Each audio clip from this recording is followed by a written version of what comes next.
कई जन माता मन भागते नहीं, सबको गहना गुठा पैसा कौड़ी धर के भाग जाते। जा ते मरा तला काला खा तीजा जाते थी हां, उसने सब पैसा धर के चल दी।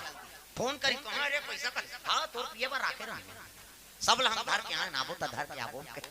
कैसे कई जन मन बने रहते हो, कई जन मन हा तो मटियाए घर लखानकर कर दी होकर माइकल पढ़ा देते। प्रेम से बोल दुर्गा मैया की जय।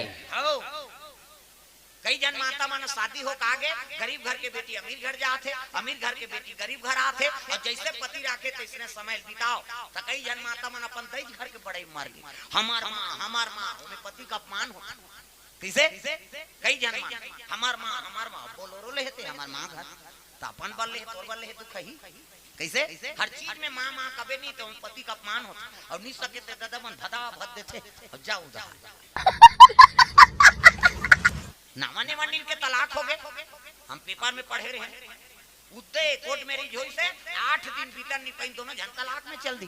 रजिस्ट्रार कहते अरे 1 हफ्ता हुआ है कोर्ट मैरिज हुआ है, अब किस लिए तलाक दे रहे हो कारण बताओ। वो दूल्हा छोकरा कहते नहीं नहीं दुख ही एक हफ्ता नहीं नहीं ते पर्सनल कहते राखी कैसे नहीं नहाए तेकर से तलाक हो गए।